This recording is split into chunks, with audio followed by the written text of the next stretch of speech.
2005-aisiais startavo gamtotvarkos vadybos studijų programa. Ji unikali tuo, kad gamtotvarkos vadybininkų nerengia jokia kita aukštoji mokykla. Antroji mūsų programa yra gamtotvarkos vadyba ir šiais metais mes išleisime pirmąją absolventų laidą. Gamtotvarkos vadybos absolventai gali dirbti gamtotvarkos vadybininkais, užsiimti individualią veiklą. Mūsų katedra yra keliaujanti katedra ir keliauja ne tik studentai, bet ir dėstytojai. Stengiamės ir kartu keliauti ir atskirai. Tuo žodžius tik patvirtina kelionių akimirkos užfiksuotos nuotraukose. Beje, turizmo administravimo studijų katedros studentams nesvetimi ir tarptautiniai vandenys. Mūsų studentai išvažiuoja studijuoti į užsienio šalis, buvo išvažiavę ne tik studijuoti, bet ir darbuotis. Tarkim, buvo išvažiavę dirbti turistės į Graikiją, taip pat važiuoja studijuoti į Daniją, dabar neseniai išvažiavo. Yra tokių galimybių.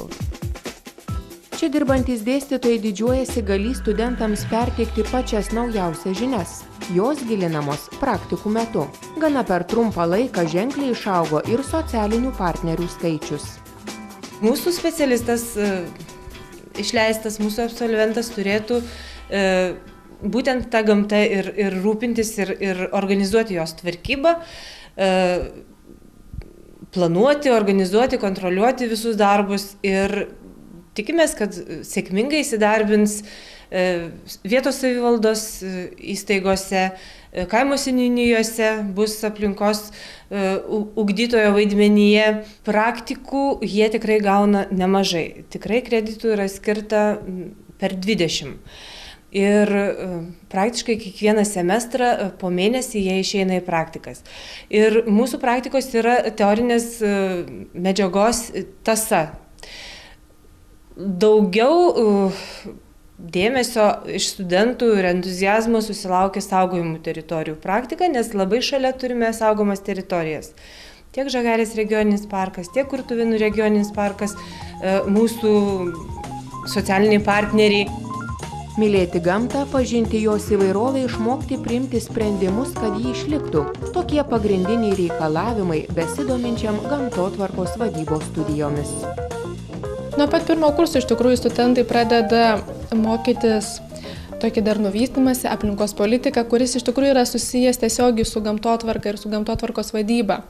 Antrame kurse taipogi saugomos teritorijos, kas gamtotvarkininkui, kuris tvarkys gamtą, prižiūrės ją ir mylės, turės visų pirma įsigilinti, kokios tai būtų saugomos teritorijos, kurias reikia saugoti, ką reikia saugoti, augalus, gyvūnus, kaip žinot, paprastai, kaip reikia saugoti, kokius metodus taikyti. Tai mes, pavyzdžiui, per taigomą ekologiją mokomės, taipogi tas saugomas teritorijas susipažįstame. Paskui trečiame kurse yra grynai gamtotvarka toks dalykas. Vadyba.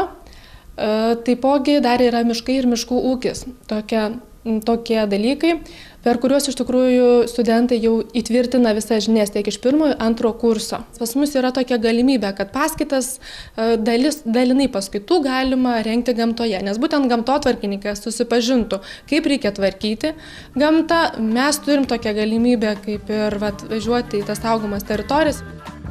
Šiuo metu gamtotvarkos vadybą studijuoja daugiau nei 100 nuolatinių ir ištęstinių studijų studentų.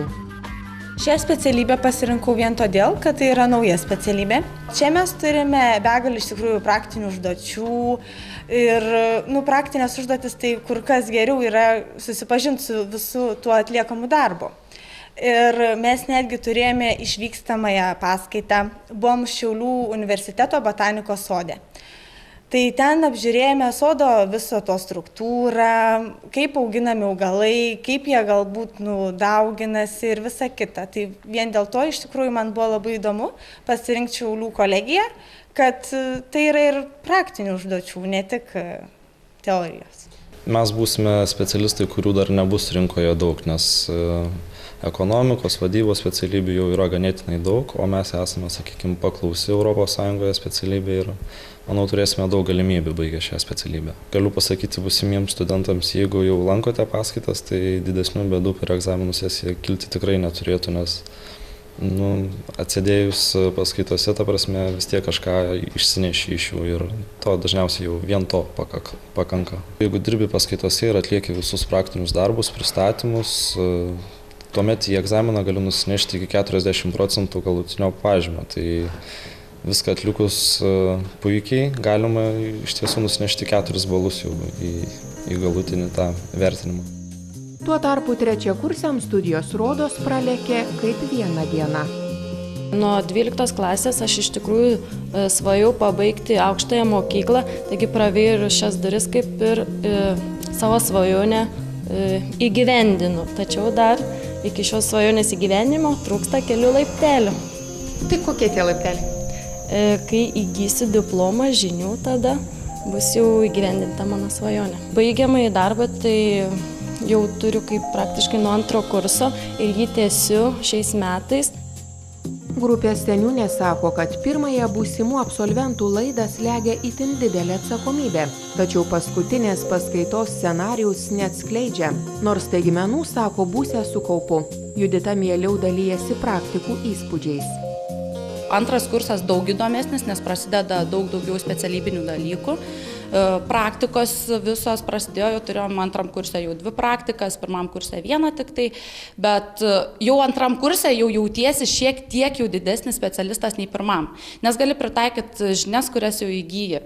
Ir tokios praktikos 2 kurse kaip saugomų teritorijų praktika, tarkim, tikrai įsitikinę jau 2 kurse, kad vadovėlio žinios yra ne tik tai vadovėlio teorinės žinios. Tu nuėjęs į praktiką gali suprasti, oho, čia ir tą skaičiau, ir tą galiu dabar padaryti ir suprantu, ką specialistai kalba. Rūpesčiai, kaip ir kiekvienam iš mūsų trečiakursiai, dabar yra baigiamasis darbas. Jau visi pusėjom, jau jaučiam, spaudžiam mus, jau mes ir patys labai stengiamės ir dedam daug jėgų.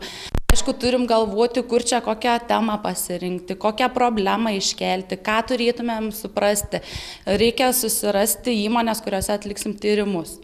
Čia ir įdomiausia stebėti kitus specialistus ir savo problemą gvildenti ir ieškoti tose įmonėse. Tas gal ir įdomiausia yra.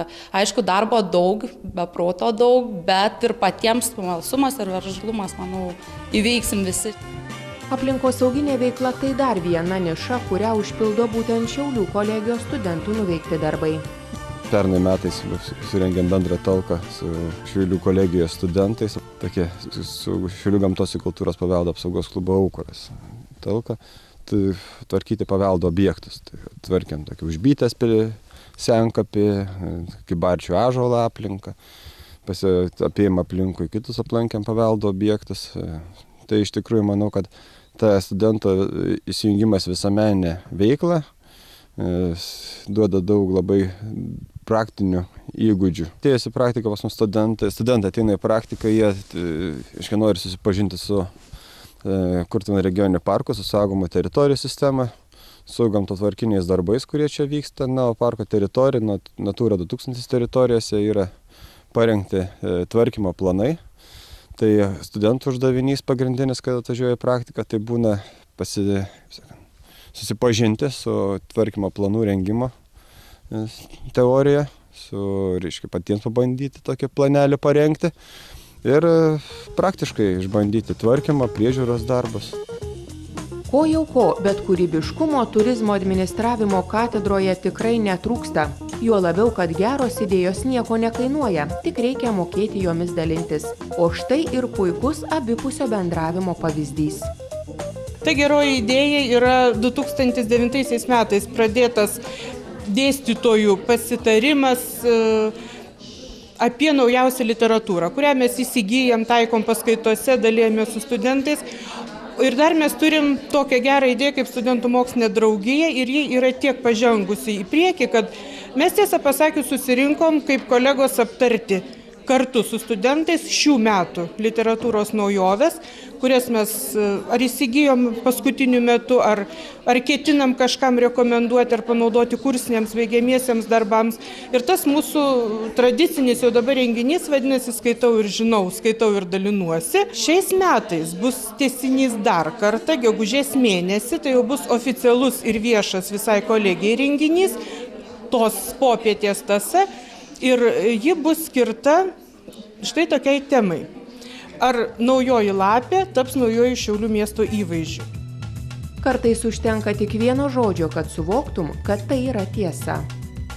Galiu sakyti, kad mes netgi tapom kaip tokia viena didelė šeima, iš tikrųjų, ir dėstytojai, ir studentai, ir visas kolektyvas. Tiesiog miela būti čia. Tiesiog miela būti. Man patinka. Svarbiausia suvokti laiko kainą. Jis turi būti kokybiškai išnaudojamas. Tuomet ir profesinio kelio pasirinkimas bus lengvesnis. Jeigu turite svajonę tapti turizmo administravimo ar gamtotvarkos vadybos specialistais, rinkitės būtent šią kelionę. Turizmo administravimo studijų katedra visus sveikina su artėjančiu pavasariu. Na, o kitoje laidoje kalbėsime apie kitas studijų programas – aplinkos apsaugą ir statybą.